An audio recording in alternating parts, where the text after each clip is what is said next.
warahmatullahi wabarakatuh. Sebelum saya mempresentasikan hasil kerja saya akan memperkenalkan diri terlebih dahulu.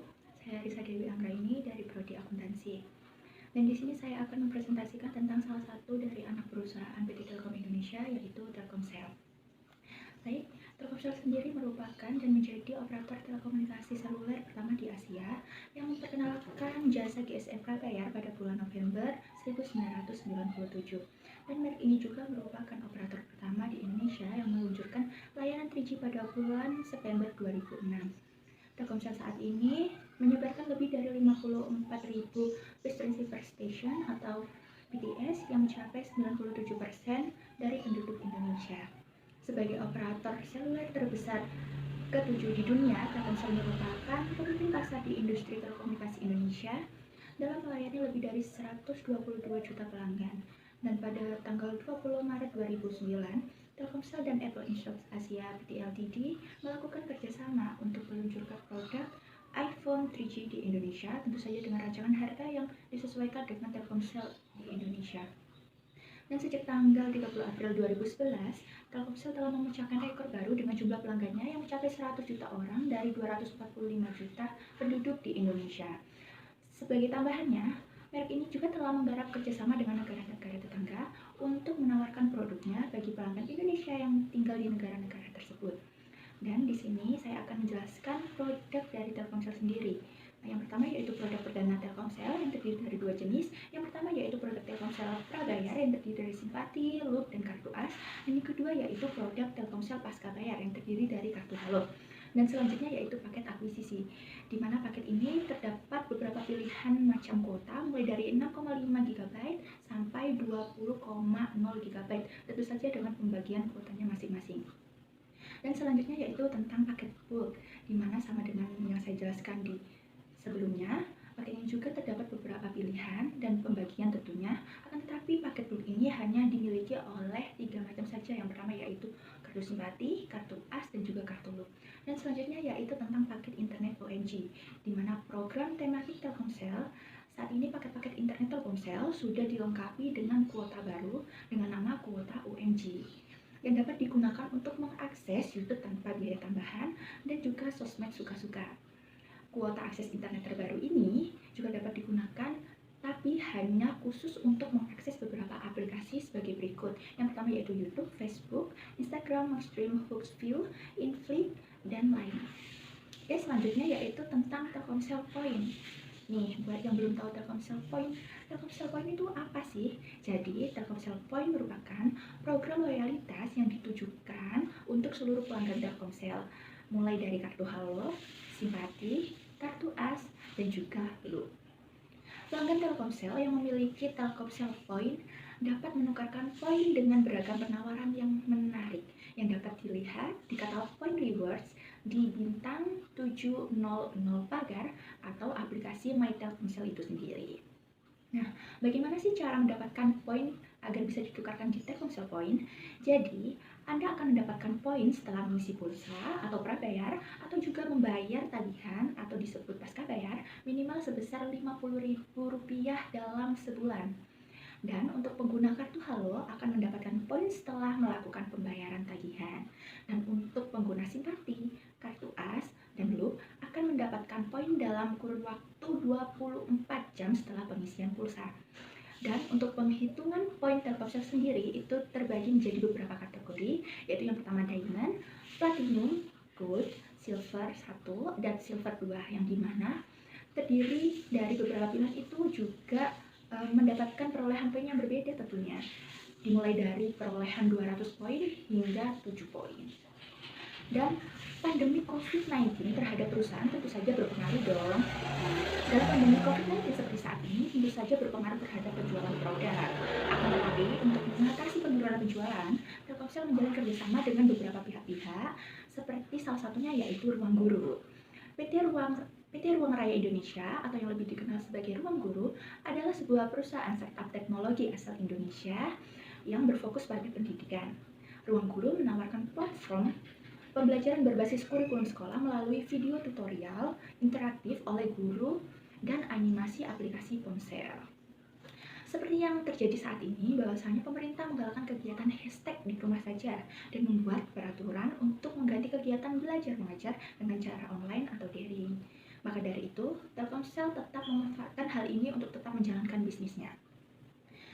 Dengan melihat celah yang ada di pasaran dengan membuat promo paket data yang mana itu berkolaborasi pula dengan Ruang Guru. Mengapa sih Ruang Guru dipilih menjadi partner kerjasama? Sebab pada saat ini, nama Ruang Guru sedang booming-boomingnya di kalangan masyarakat. Dan juga dengan predikat nomor 1, inilah yang menjadi salah satu alasan mengapa Telkomsel menjalin kerjasama dengan Ruang Guru. Dan antisipasi perusahaan terhadap pandemi COVID-19 ini sendiri, seperti yang diketahui bahwasannya pandemi COVID-19 ini sangatlah berpengaruh kepada kegiatan masyarakat.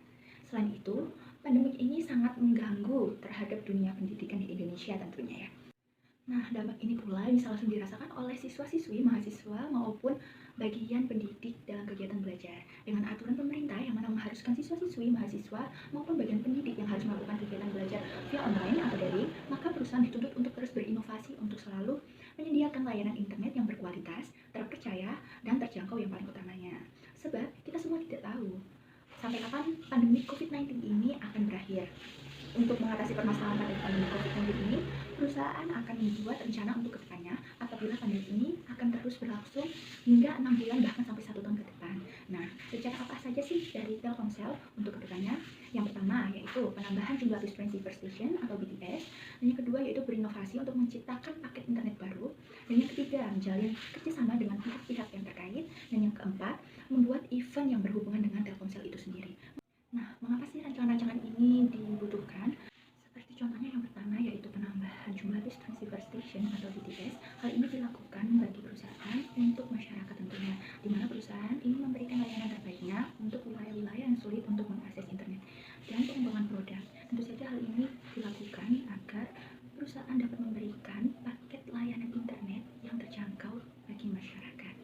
Dan mengapa membuat event yang berhubungan dengan Telkomsel? Hal ini merupakan salah satu cara promosi dari perusahaan untuk memperkenalkan produk Telkomsel ini di kalangan masyarakat dan agar masyarakat banyak yang beralih untuk menggunakan Telkomsel.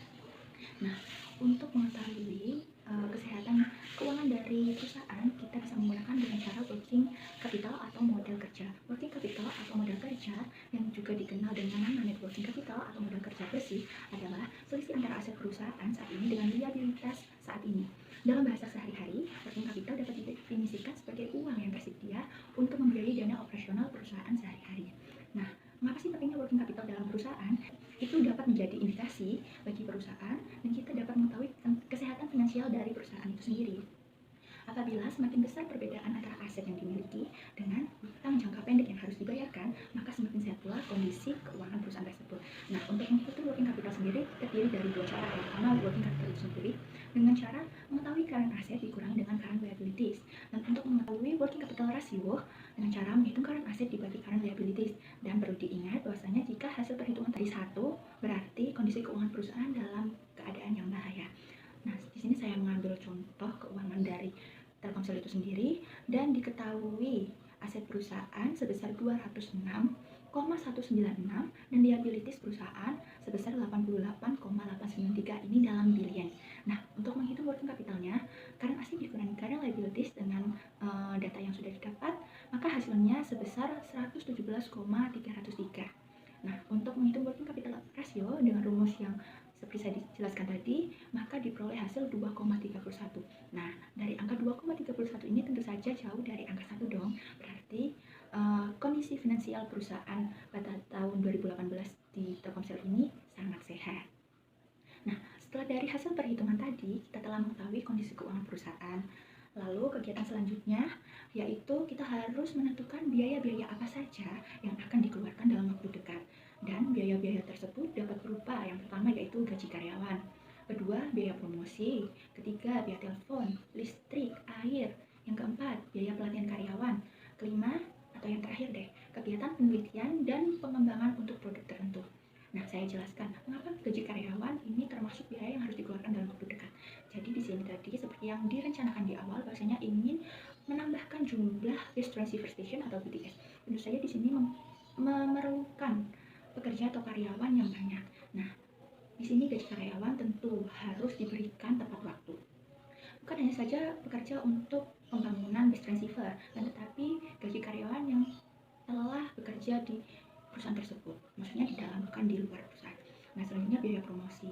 Biaya promosi tentu saja harus dilakukan karena biaya promosi ini dihitung dan dikualifikasikan ke dalam biaya dalam jangka waktu yang dekat.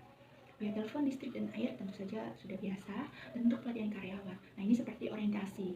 Dan di Telkomsel sendiri mempunyai beberapa kegiatan seperti magang bersertifikat, seperti itu. Tentu saja ada rekrutmen karyawan baru.